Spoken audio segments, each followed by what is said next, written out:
chapter 3 and verse 2. ఉదయకాలపు ధ్యానం కొరకై యాకోబు రాసిన పత్రిక 3వ అధ్యాయం 2వ వచనం చదువుకుందాం. యాకోబు రాసిన పత్రిక 3వ అధ్యాయం 2వ వచనం. అనేక విషయములలో మనమందరము తప్పిపోతున్నాము. ఎవడైనను మాట యందు తప్పని ఎడల అట్టివాడు లోపం లేనివాడై తన సర్వ శరీరమును స్వాధీనమందుంచుకొన శక్తి గలవాడగును. Let's pray. Father, we commit your precious word into your hands and we pray, dear Lord, that you will be with us. Even as we minister in your name, be with your servants. Give us freedom in your Holy Spirit.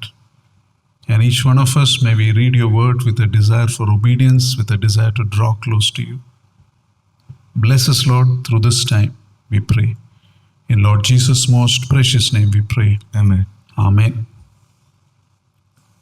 Now, if I have to ask a question, what are the genuine marks of spiritual maturity? ఒకవేళ మిమ్మల్ని ఒక ప్రశ్న వేస్తున్నాను, నిజమైనటువంటి ఆత్మీయతకు పరిపక్వత కలిగినటువంటి ఆ లక్షణాలు ఏంటని ఒకవేళ ప్రశ్న వేస్తే మీరు ఏం చెప్తారు? Number of things come to mind. అనేకమైనటువంటి మన మనసుకు వస్తాయి.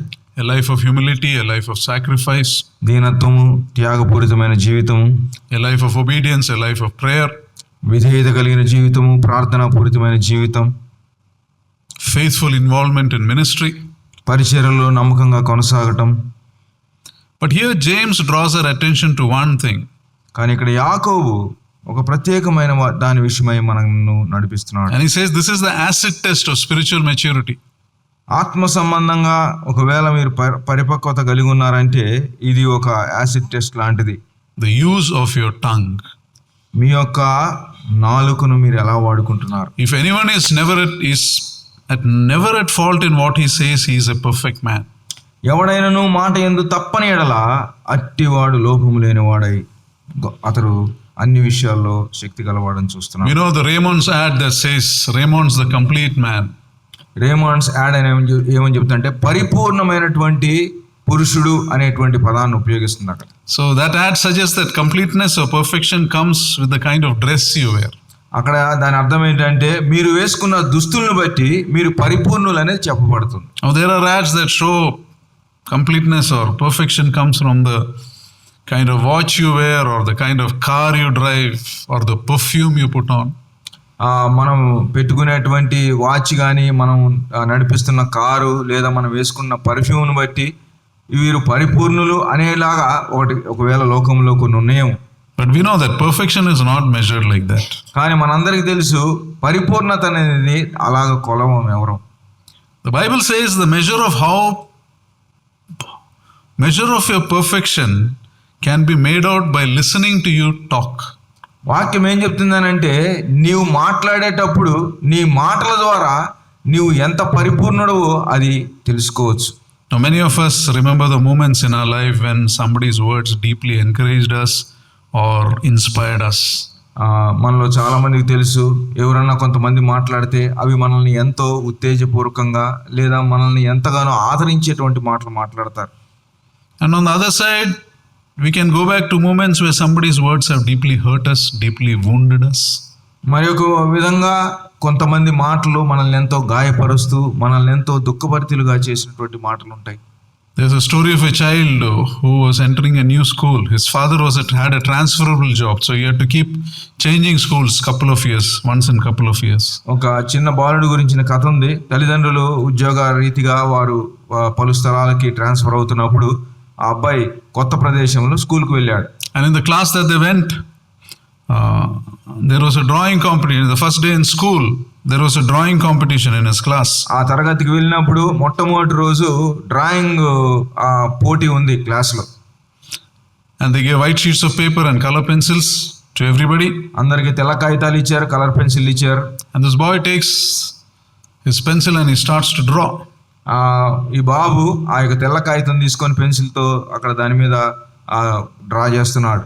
The teacher comes to him and says, "Why did you draw? Did I tell you to draw?" Teacher వచ్చి అడిగింది, నువ్వు ఎందుకు గీస్తున్నావు, నేను చెప్పలేదు కదా గీయమని నీకు. She takes the paper and gives another new paper. Paper తీసుకుని మళ్ళీ ఇంకొక పేపర్ ఇచ్చింది. Then after some time the teacher tells, now all of you draw. ఆ తర్వాత కొంత సమయానికి టీచర్ గారు చెప్పారు, ఇప్పుడు అందరూ గీయండి అని. As the child is going to draw, the teacher again stops the child and says, did I tell you what to draw? ఆ బాబు గీస్తాం ప్రారంభించినాక మరలా టీచర్ ఆ బాబు దగ్గరికి వెళ్ళి, నువ్వు ఆగు, ఏం గీయమని చెప్పాను, నేను చెప్పానా? He waits. Then the teacher says, draw a tree. కాసేపు అయినాక టీచర్ గారు అంటారు, నువ్వు ఒక చెట్టును గీ. So he draws a tree, then he takes the color. The teacher says, wait, did I tell you what color to draw? అతడు చెట్టు గీసినాక దానికి రంగులు వేయటం ప్రారంభించాడు. అప్పుడు మళ్ళీ టీచర్ వచ్చి అనింది, ఆపు, నేను చెప్పానా రంగులేమని? And she says, after some time she gives a color, use brown and green. ఆ తర్వాత కొంత సమయానికి కలర్లు ఇస్తే దాన్ని అంత ఆకుపచ్చ రంగు వేశాడు. Now after about a year this child moves on to another school. ఒక సంవత్సరం తర్వాత ఈ యొక్క బాలుడు మరొక స్కూల్కి వెళ్ళాడు. And by coincidence that day was a drawing exam or drawing competition. ఆ రోజు కూడా అనుకోకుండా ఆ రోజు కూడా డ్రాయింగ్ వేసేటువంటి పోటీ ఉంది. Everybody is given white papers and color pencils. ప్రతి ఒక్కరికి తెల్ల కాగితాలు, కలర్ పెన్సిల్ ఇచ్చారు. All the children are drawing, this child does not draw. అందరు గీస్తున్నారు, ఈ బాబు గీయట్లేదు. The teacher asked him, why are you not drawing? Teacher అడిగింది, నువ్వు ఎందుకు గీయట్లేదు? He said, what should I draw? అతను అడిగాడు, నేను ఏం గీయాలా? She said, draw anything, draw a house. అప్పుడు ఆమెనింది, ఏదన్నా గీ, ఒక ఇల్లు గీ. What kind of house? ఎలాంటి ఇల్లు? What color? ఎలాంటి రంగు? You see, that previous school in 1 year made a independent child a dependent child. పోయిన సంవత్సరం చదివినటువంటి ఆ యొక్క బడిలో తాను ఒంటరిగా చేయగలిగినటువంటి వాడు వేరే వాళ్ళ మీద ఆనుకొనవలసినటువంటి బిడ్డగా తయారు చేశారు. Sometimes we meet grown up people who can't take decisions properly. Others have to guide them always. Remember, sometimes it's not their fault. It may be the words that they heard when they were children. ఇగో మనము వయసులో ఎదిగిన వారంగా ఉంటున్నాం, కానీ లోకంలో చాలాసార్లు మనం వయసులో ఎదిగినప్పటికి కూడా మనం తీసుకోవాల్సిన నిర్ణయాల విషయంలో మనం సొంతగా తీసుకోలేక వేరే వాళ్ళ మీద ఆనుకోవాల్సి వస్తుంది. ఒకవేళ లోకంలో ప్రస్తుతం ఉన్న పరిస్థితులు అలా మనల్ని చేస్తున్నాయేమో. The reason can be somebody in the past, maybe parents many times used harsh words. He lost that confidence. He became a dependent child. ఒకవేళ గతంలో మీ ఇంట్లో పెరిగిన విధానంలో ఒకవేళ నిన్ను ప్రతిదానికి వాళ్ళు అలాగ నిన్ను పంపించకుండా ప్రతిదానికి అడ్డు వేశారేమో, అందుకనే అనేకమైన వాటి కొరకై నీవు వేరే వాళ్ళ మీద ఆనుకున్నట్లు ఉంటున్నావు. Here the word of God says the tongue has the power of life and death. ఇక్కడ దేవుని వాక్యంలో మనం చూసినట్లయితే నాలుకకు జీవమును అలాగే it's a reference. Proverbs 18:21 says the tongue has the power of life and death. సామెతల గ్రంథములో మన నాలుకకు ప్రాణము పెట్టుటకు లేదా అది నాశనం చేయడానికి కూడా దానికి అంత స్వాతంత్రం ఉందని చెప్పబడింది. You see, in one side our words can encourage somebody, build up somebody's self-esteem. ఒకవైపు మాటలు అనేవి ఒకరిని ఉత్తేజపరుస్తాయి, వారికి ఎంతో మర్యాద గౌరవప్రదమైనటువంటి మాటలు ఉంటాయి. Our words can bring comfort, it can express love. అది ఆదరణిస్తుంది, అది ప్రేమనిస్తుంది. Our words can resolve conflict, it can bring healing. కొన్నిసార్లు కలహాలు మాన్పుతుంది, స్వస్థపరుస్తుంది. And on the other side, our words can disrupt unity.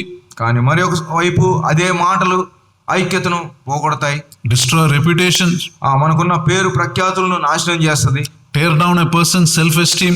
ఒక వ్యక్తికి ఉన్నటువంటి వ్యక్తిత్వాన్ని నాశనం చేస్తుంది. Our words can divide a family. కొంతమంది మాటలు కుటుంబాలను విచ్ఛిన్నంగా చేస్తాయి. Our words can incite violence, it can wound deeply. కొన్నిసార్లు క్రూరత్వంగా అవి చేయటానికి అవి మూలమవుతాయి. అంత మాత్రమే కాదు, ఎంతగా నొచ్చుకుంటుంది. That is why James says, if anyone is never at fault in what he says, he is a perfect man. అందుకనే యాకోబు చెప్తున్నాడు, ఎవరైనా మాటలో లోపం లేని వారైతే వారి పరిపూర్ణులు అన్నట్లుగా చెప్తున్నాడు. If a man thinks he is spiritually mature, man or woman, he must know to control his tongue. ఇదిగో మనలో ఎవరమైనా కానీ ఆత్మీయంగా మనం ఇంకా పరిపక్వత నొందలేదనుకుంటే మొట్టమొదటిగా ఈ విషయంలో మనం సరి చేసుకోవాలి. And in what seems like a paradox, verse 8 says, the tongue no man can tame. 8వ వచనంలో చూసినట్లయితే ఈ యొక్క నాలుకను ఎవడును సాధు చేయ నేరడనే మాటను చూస్తున్నాం మనం. So what does that mean? దాని అర్థం ఏమిటి? It does not mean that the tongue is untamable. It means it is untamable by man. ఇది మనిషి వల్ల సాధు చేయబడలేదు, కానీ ఇది సాధు చేయబడనేరదు అనే మాట కాదు అక్కడ. That is why James makes this the acid test for maturity. అందుకే ఇక్కడ పరిపక్వత అనేది ఎలా వస్తుందో ఇక్కడ చెప్పబడుతుంది. If you haven't submitted your tongue to the Spirit of God, then probably you haven't submitted a whole lot of your being to God. నీ యొక్క నాలుకను దేవుని యొక్క ఆత్మకు గిన నీవు అప్పగించకపోతే నీ జీవితంలో నీవు అన్ని విషయాల్లో కూడా నీవు విఫలమవుతావు. You may be a good speaker, you may be a prayer warrior. నీవు మంచిగా మాట్లాడవచ్చు, ఎక్కువ ప్రార్థన చేయవచ్చు. You may be doing your ministry with a lot of sacrifice. ఇదిగో దేవుని పరిచర్య చేయవచ్చు, ఎన్నో త్యాగాలు చేయవచ్చు. But if you haven't learned to control your tongue, you are spiritually immature as far as God is concerned. కానీ నీ నాలుకను నీవు అదుపు చేసుకోలేకపోతే నీవు ఆత్మీయంగా నీవు పరిపక్వత లేనివాడు. Physically, when we are unwell, it sometimes shows on the outside, right? శారీరకంగా మనం అస్వస్థతగా ఉంటే అది బాహ్యంగా కొంత కనిపిస్తుంది. You can have a form of tiredness or weakness or a loss of appetite. అలసిపోయిన వారంగా ఉంటాం, లేదా ఆకలి వేయకుండా ఉంటుంది. Similarly, the tongue is the clearest external evidence of how well your heart is or how unwell your heart is. కాబట్టి అలాగనే ఈ నాలుక అనేది బాహ్యానికి నీ యొక్క హృదయం ఎంత బాగుంది ఎంత బాగాలేదనే దానికి అది ఒక సూచనగా లేదా గుర్తుగా మనం పెట్టుకోవచ్చు. You know, the use of a tongue is an indicator how far you have progressed in the path of spiritual maturity. మన యొక్క నాలుకని ఎలా వాడుతున్నాం అనేది మన యొక్క ఆత్మీయ జీవితము ఎంతగా ఎదుగుతుందనే దానికి ఒక చిహ్నంగా పెట్టుకోవచ్చు. Let's see verse 4 and 5. 4-5 వచనాలు చూద్దాం. ఓడలను కూడా చూడుడి, అవి ఎంతో గొప్పవై పెనుగాలికి కొట్టుకొని పోబడినను ఓడ నడుపు వాని ఉద్దేశము చొప్పున మిక్కిలి చిన్నదనగు చుక్కాని చేత త్రిప్పబడును కదా. అలాగుననే నాలుక చిన్న అవయవమైనను బహుగా అదిరిపడును. ఎంత కొంచెము నిప్పు ఎంత విస్తారమైన అడవిని తగలబెట్టును. Now these verses are comparing the tongue with two small but powerful instruments. ఈ యొక్క 2 వచనాల్లో ఎంతో చిన్నమైనటువంటివే కానీ అవి చాలా ఉపయోగకరమైనటువంటి వాటి గురించి ఇక్కడ చెప్పబడింది. 2 instruments are mentioned. Bit for the horses. ఒకటి గుర్రాలకు వేస్తున్నటువంటి కళ్ళెము. Second, rudder for the ships. ఓడకున్నటువంటి ఆ యొక్క చుక్కాని. These are very small instruments but used to control the movement of big and powerful things. ఇవి 2 కూడా చాలా చిన్న పరికరాలే గాని పెద్ద పెద్ద ఆ యొక్క వాటిని అవి అదుపులో పెడతాయి. Similarly, your tongue is very small but very powerful. అలాగే నీ యొక్క నాలుక చాలా చిన్నదే కానీ అది చాలా శక్తివంతమైనది. Your tongue can be used by Satan to take you in a totally wrong direction. నీ యొక్క నాలుక అపవాది వాడుతూ దాన్ని పూర్తిగా సర్వనాశనానికి నడిపించవచ్చు. Do you know the weight of your tongue? నాలుక యొక్క బరువు ఎంతో తెలుసా? 70 grams. 70 గ్రాములు. The weight of my body today morning I checked, I was 94 kilos. శరీరము యొక్క బరువు మన బరువు ఎంతనో ఉండొచ్చు. సహోదరు పొద్దున్న 94 కేజీలు.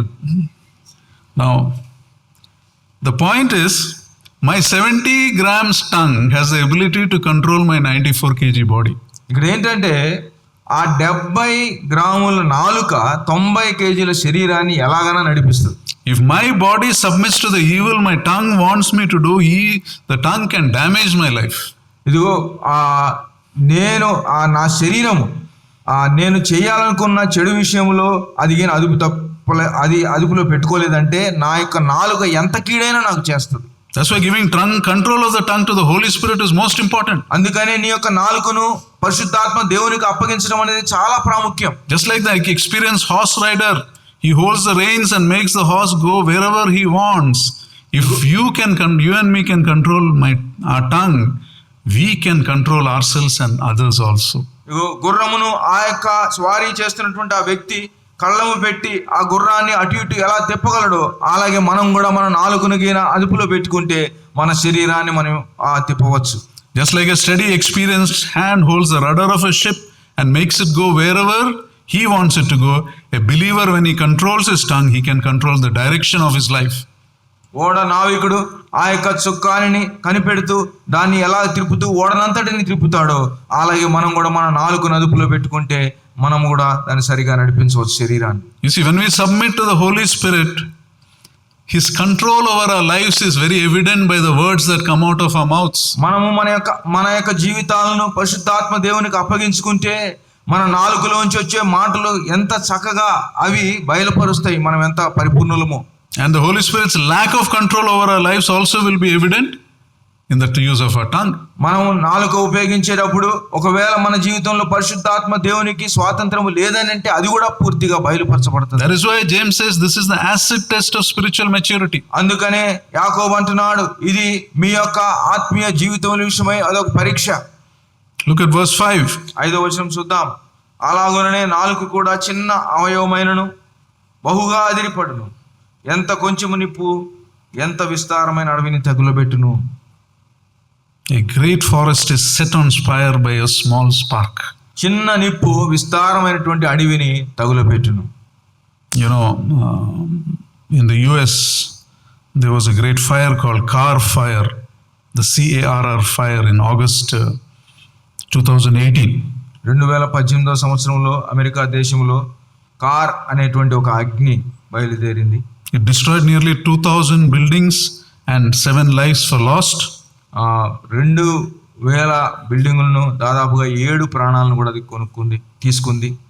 The fire started when a trailer had a puncture and the rim of the trailer hit the road and a spark was formed. That spark destroyed all these houses. అది ఎలా ప్రారంభించబడిందంటే నిప్పు ఒక లారీ ట్రైలర్ వెళ్తూ అది puncture అయినప్పుడు అది పక్కనున్న road దానికి తగులుకొని అక్కడి నుంచి రిమ్ము తగులుకొని అక్కడ నిప్పు ప్రారంభించబడింది. You know, the tongue is small but it has a potential to cause great damage. నాలుక చిన్న అవయవమే కానీ అది ఎంతో హాని చేయగలదు. Sometimes in our families, one small spark becomes a fire because of this. కొన్నిసార్లు మన కుటుంబాల్లో ఒక చిన్న ఇదిగో ఆ యొక్క మాట అది ఎంతో అగ్ని పెట్టినట్టుగా ఉంటుంది. One small thing you say is not even important, but you're just stubborn about saying that and become a big fire. మనం ఒక చిన్న మాట మాట్లాడతాం, అది చాలా పెద్దగా మారిపోతుంది. One person was telling of an incident in a popular fast food center. In the counter, they were over the counter, they were taking parcels. ఒక ఫాస్ట్ ఫుడ్ కౌంటర్లో పార్సల్స్ తీసుకుంటూ ఒక వ్యక్తి ఇలా అన్నాడు. There was a huge crowd and one man was waiting for 15 minutes. He finally got irritated and raised his voice and asked that one of the delivery person, how long should I wait? It's more than 15 minutes. Where is my parcel? He said. ఓపిక తప్పై చాలాసేపు అయినా ఒక ఆయన అన్నాడు, ఇదిగో delivery ఇచ్చే అతనితో ఎంతకాలం నేను ఉండాలా, ఇక చాలా టైం అయిందని అన్నాడు. The delivery person said, am I keeping your parcel with me and not giving to you? He asked like that. ఆ ఇచ్చే వ్యక్తి ఏమన్నాడంటే, నీ పార్సిల్ నా దగ్గర పెట్టుకొని నేను నీకుండా ఉన్నానా?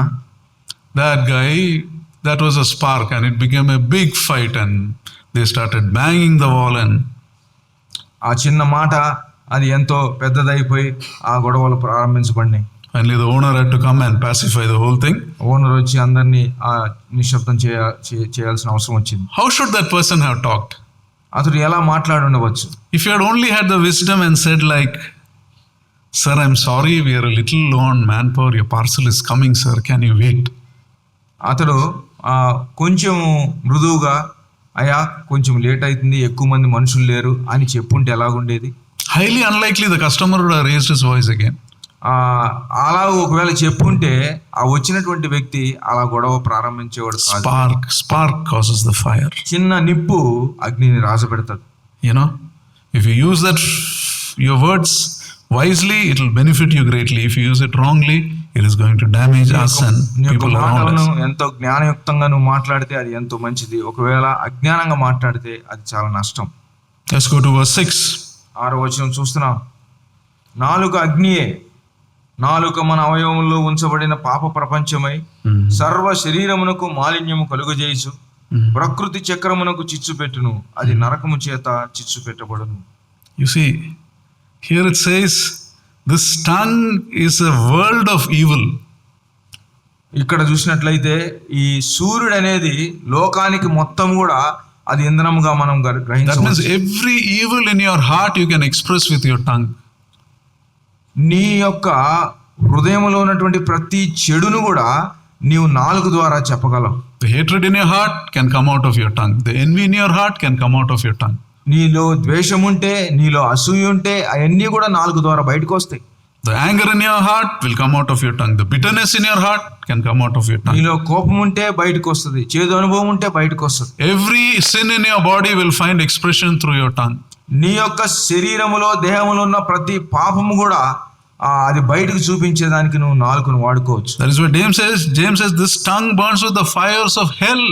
అందుకనే ఇక్కడ యాకోబు ఏమంటున్నాడంటే ఇది నరకమును చేత చిచ్చు పెట్టబడును. It means a tongue can be manifest. We can be manifesting the very qualities of Satan with our tongue. దాని అర్థం ఏంటంటే ఈ యొక్క నాలుక సాతాను యొక్క ప్రతి లక్షణాన్ని కూడా బయట పెట్టేదిగా చూస్తున్నాం. Has Satan been using you as his mouthpiece to hurt people? ఈ లోకంలో సాతానుడు ఒకవేళ నిన్ను వాడుకుంటున్నాడా తన నోటిగా? To insult people, to degrade people, to humiliate people. Has Satan been using your tongue? ఇతరులను దూషించడానికి, ఇతరులను ద్వేషించడానికి, ఇతరులను హీనంగా చూడటానికి సాతానుడు నీ నాలుకను వాడుకుంటున్నాడా? When you speak to someone, when you speak to your spouse, do the words of hell come out of your mouth? ఇదిగో ఇతరులతో మాట్లాడుతున్నప్పుడు, నీ సహజీవులతో మాట్లాడుతున్నప్పుడు అటువంటి నరకంలో ఉన్నటువంటి ఆ పదాలు బయటకు వస్తున్నాయా? Are you giving that room in your life for Satan? ఇదిగో నీ యొక్క జీవితాన్ని అలాగూ సాతానుడు వాడుకుంటున్నాడా? And thinking everything is okay with you? అలాగ మాట్లాడుతూ అంత బానే ఉందనుకుంటున్నారా? Let's go to the next verses. తర్వాత 7 to 12. 7 నుంచి 12.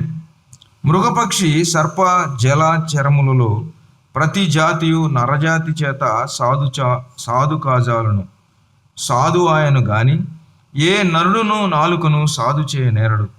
అది మరణకరమైన విషముతో నిండినది, అది నిరర్గళమైన దుష్టత్వమే. దీనితో తండ్రి అయిన ప్రభువును స్తుతింతుము, దీనితోనే దేవుని పోలికగా పుట్టిన మనుష్యులను శపింతుము. ఒక్క నోటి నుండి ఏ ఆశీర్వచనమును శాపవచనమును బయలువెళ్ళును. నా సహోదరులారా, ఇలాగుండకూడదు. నీటి బుగ్గలో ఒక్క జల నుండి ఏ తీయని నీరును చేదు నీరును ఊరునా? నా సహోదరులారా, అంజూరపు చెట్టును ఒలివ పండ్లైనను ద్రాక్ష తీగను అంజూరపు పండ్లైనను కాయునా? అటువలనే ఉప్పు నీళ్ళలో నుండి తీయని నీళ్లను ఊరవు. The previous verses we saw tongue though small can cause much destruction and defilement to you. ముందు వచనాల్లో చూసాం, నాలుక చిన్న అవయవమే గాని అది సర్వనాశనం చేస్తుందని. But this verse says the tongue is small but it has great stubbornness. ఈ వచనాల్లో చూసినట్లయితే ఈ నాలుక చిన్నదే గాని అది సాధు చేయ నేరదు అనే మాటను చూస్తున్నాం. You know, man has been able to domesticate all kinds of creatures, almost all. మనిషి భూలోకంలో ఉన్న అనేకమైనటువంటి జంతువులను సాధు చేయగలుగుతున్నాడు. From small birds to giant whales. ఇదిగో చిన్న పక్షులు మొదలుకొని గొప్ప వేల్స్ వరకు. But no man can tame his tongue, it says. కానీ తన సొంత నాలుకని ఎవరు కూడా సాధు చేయలేకపోతున్నారు. Here James is reminding that salvation does not automatically change you. You got to make a decision to change yourself. Where is that? James is reminding salvation does not automatically change you. You have to make that decision to change yourself. ఇదిగో ఇక్కడ యాకోబు ఏం చెప్తున్నాడంటే రక్షణ అనేది దానంతట అదే మిమ్మల్ని మార్చదు కానీ నీవు తీసుకున్న నిర్ణయం ద్వారా నిన్ను నువ్వు దాన్ని అదుపులో పెట్టుకోవాలి. We can employ, a lot of us may have worship today, right? We can employ our tongues in worshiping God, praising our Heavenly Father, but does it mean that you are also stopped gossiping? You stop being rude to people? Does it mean that also?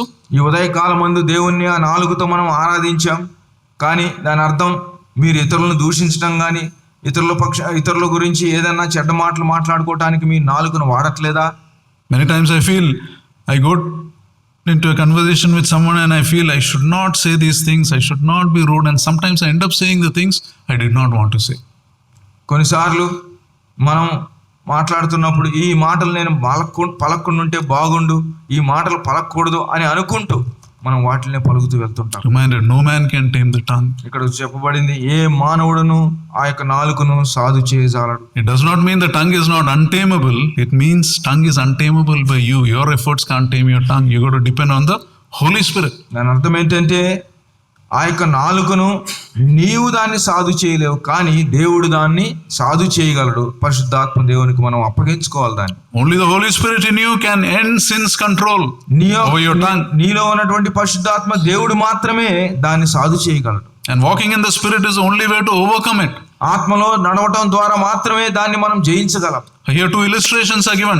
ఇక్కడ 2 దృష్టాంతాలు చెప్పబడినాయి. One illustration of a spring and illustration of a fruit bearing tree. ఇక్కడ చూసినట్లయితే ఒక జల గురించి, ఒక వృక్షము, ఫలాన్ని ఫలించే వృక్షము గురించి ఉంది. You know, a fountain, a spring cannot give good water and the next minute give bad water. ఒక జల తీయని నీరును చేదు నీరును ఇవ్వలేదు. Why? ఎందుకని? Because the source is one. ఎందుకనగా దాని మూలం ఒకటే. The fig tree cannot bear olives because that's not the source of olives. అంజూరపు చెట్టు ఒలివ పండ్లను కాయదు, ఎందుకనంటే దానికి అది మూలం కాదు. Then how is it that our tongue can be used to praise God one minute and curse our neighbor the next minute? అలాగైన ఎడల మన యొక్క నాలుక ఒక రోజేమో దేవుణ్ణి ఆరాధిస్తుంది, మరొకసారి ఏమో మనుషుల్ని అది ఎంతగానో అది హేయంగా చూస్తుంది లేదా చెడ్డగా మాట్లాడుతుంది. The answer is the activities of a believer does not have one source, it has two sources. దానికి అర్థం ఏంటంటే, దానికి జవాబు ఏంటంటే, ఒక విశ్వాసి యొక్క మూలము 2 ఉన్నాయి. ఒకటేమో పరిశుద్ధాత్మ ద్వారా అనుకున్నట్లు, రెండోదేమో the indwelling sin nature. పాప నియమము, ఆ తర్వాత ఆత్మ నియమము 2 ఉన్నాయి. A believer can be controlled by one of the two sources. ఒక విశ్వాసి ఈ 2 మూలాల్లో దేని ద్వారా అయినా అదుపు చేయబడతాడు. In other words, what comes out of your mouth reveals who owns you, what is your source. మరి ఒక మాటలో చెప్పాలంటే, నీ నోట్లో నుంచి వచ్చే మాటలను బట్టి ఎవరు నిన్ను ఆధీనంలో ఉంచుకున్నారో అది చెప్పొచ్చు. That is why this is considered this acid test of spiritual maturity. అందుకనే ఇది ఒక పరీక్షగా ఆత్మీయ పరిపక్వతకు చెప్పబడుతుంది. You see, you can be a carnal person inside నువ్వు లోపల శారీరకమైన వ్యక్తిగా ఉండవచ్చు and speak a lot of spiritual things on the outside. బయటకు మాత్రం ఎన్నో ఆత్మ సంబంధమైనటువంటి మాటలు మాట్లాడుతున్నావేమో. But if you are a spiritual man from inside, carnal talk cannot come out of you. కానీ నీవు లోపలగిన ఆత్మ సంబంధమైన మనిషి అయితే నీ నోట్లో నుంచి శరీర సంబంధమైన మాటలు రావు. Because your source is the Holy Spirit. ఎందుకనగా నీ మూలం ఆత్మ. You know? So to tame the tongue, your inner man must be under the control of the Lord. కాబట్టి నీ యొక్క నాలుకను సాధు చేసుకోవాలనంటే నీ అంతరంగ పురుషుడు పరిశుద్ధాత్మని దేవుని ద్వారా అధీనంలో ఉండాలి. And therefore we must do some things that are intentional.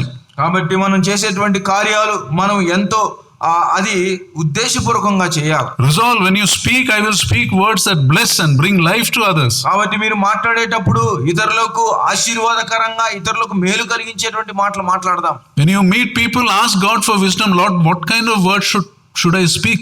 Give me the wisdom.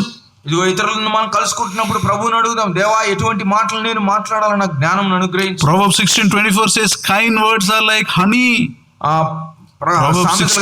చూసినట్లయితే ఇదిగో దయగలిగిన మాటలు తేనె వంటివి అనేటువంటి మాటను చూస్తాం. Sweet to the soul, healthy for the body. ఇదిగో మన హృదయానికి అది ఎంతో మధురంగా ఉంటాయి, మన శరీరానికి అది ఆరోగ్యంగా ఉంటాయి. Ask for wisdom, how to talk. ఎలా మాట్లాడాలో దేవుని అడుగుదాం జ్ఞానం.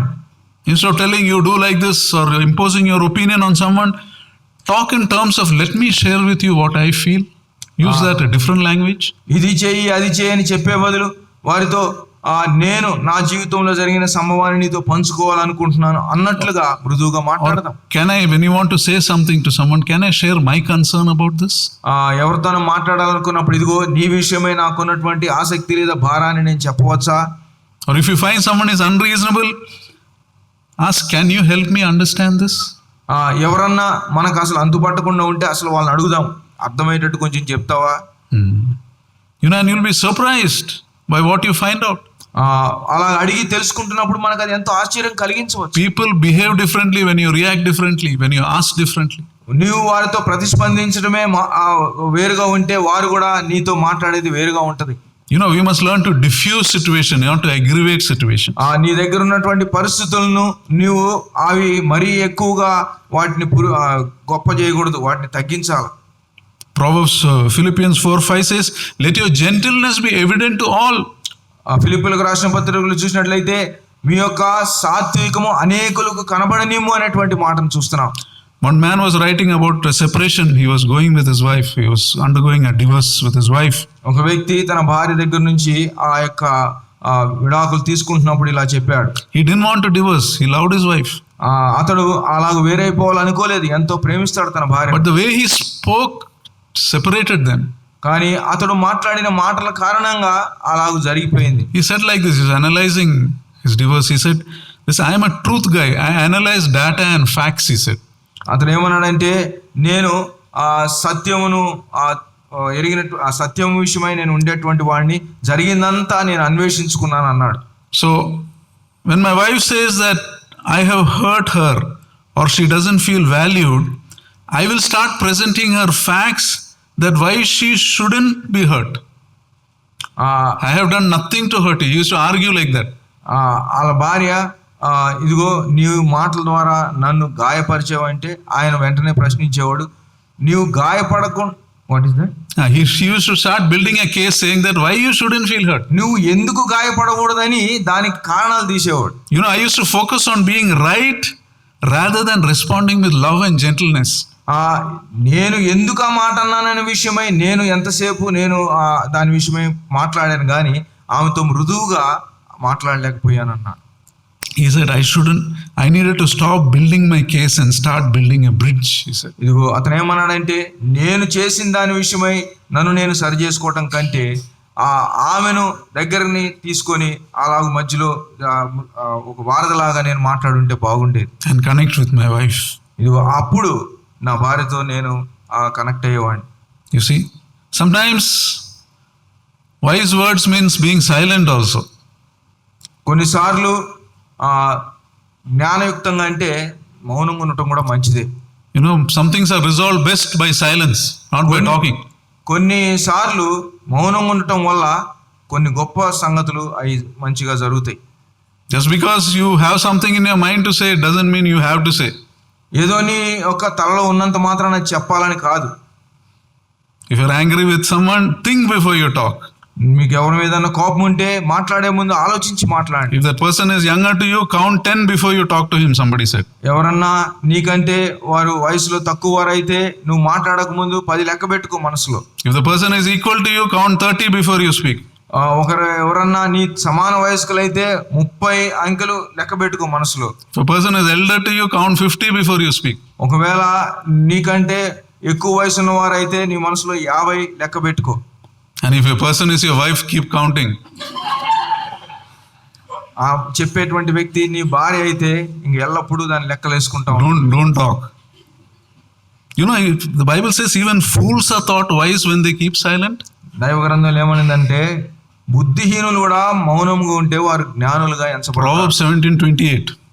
సామెతల గ్రంథం 17వ అధ్యాయం 28వ వచనం. That means if you want people to think that you are exceptionally bright, keep your mouth shut.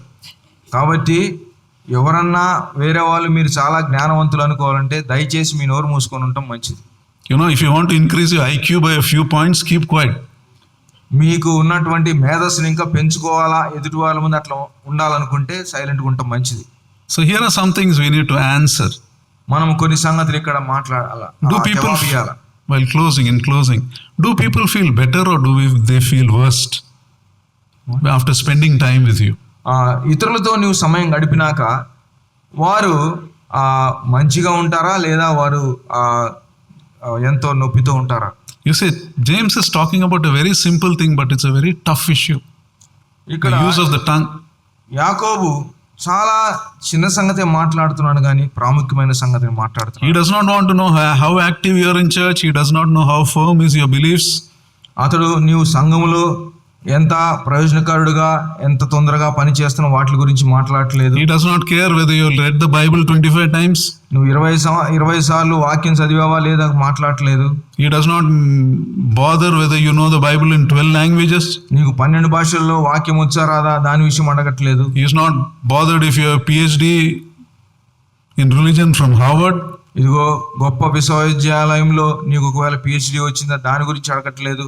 He says, how is the way you use your tongue? That is the test. అతను ఏమంటున్నాడంటే నీవు ఎలాగో నీ యొక్క నాలుకను వాడుతున్నావు. What does James 1:26 says? యాకోబు పత్రిక 1:26 ఏమని చెప్తుంది?